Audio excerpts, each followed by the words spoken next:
Doctor Zakir, আপনি কি ব্যাখ্যা করে বলবেন যে আল্লাহ তাআলার কাছে দোয়া বা প্রার্থনা করার আদব কায়দাগুলো কি কি? আমাদের মনে রাখতে হবে যে আমরা চাইব শুধু আল্লাহর কাছে, অন্য কারো কাছে না। আল্লাহ পবিত্র কোরআনে বলেছেন সূরা ফাতিহা অধ্যায় নম্বর 1 আয়াত নম্বর 5, ইয়াকা নাবুদু ওয়া ইয়াকা নাস্তাইন, আমরা তোমার ইবাদত করি, শুধু তোমার সাহায্য। আসসালামু আলাইকুম রহমাতুল্লাহি ওয়া বারাকাতুহু। ডক্টর জাকির নায়েকের কিছু লেকচার শুনবো আমরা।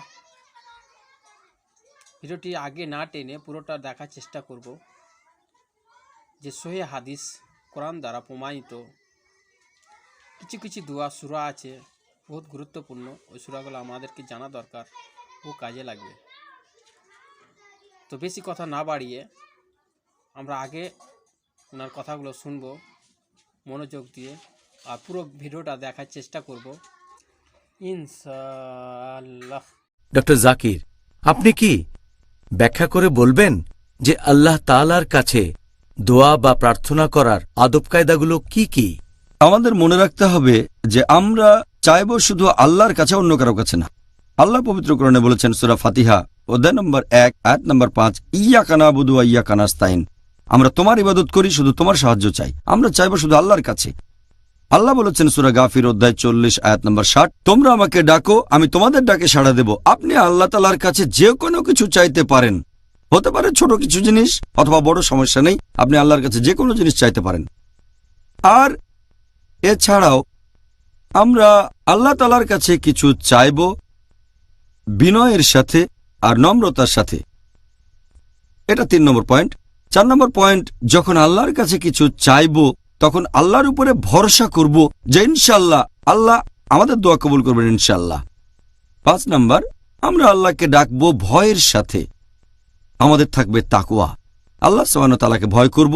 6 নম্বর, আমরা আল্লাহ তাআলার কাছে চাইব আকুল আকাঙ্ক্ষার সাথে যে ইনশাআল্লাহ আল্লাহ আমাদের আহ্বানে সাড়া দেবেন। এই 6টা পয়েন্ট বাদে আরও কিছু ব্যাপার আছে যেগুলো গুরুত্বপূর্ণ। যখন কেউ আহ্বান করলে ভালো। যেমন ধরেন, এ সময় অজু অবস্থায় থাকা উচিত, পাক অবস্থায়। এটা ফরজ না, অজু না থাকা অবস্থাতে আহ্বান করতে পারেন, তবে যদি তখন কোনো ইবাদতের মধ্যে থাকেন এটা করলে ভালো যে অজু থাকবে। 2 নম্বর পয়েন্ট, এটা করলেও ভালো যদি কাবার দিকে মুখ থাকে আহ্বানের সময়, যদিও এটা ফরজ না। 3 নম্বর, সে বারবার আহ্বান করবে আর সে এটা করবে যতবার সম্ভব হয়।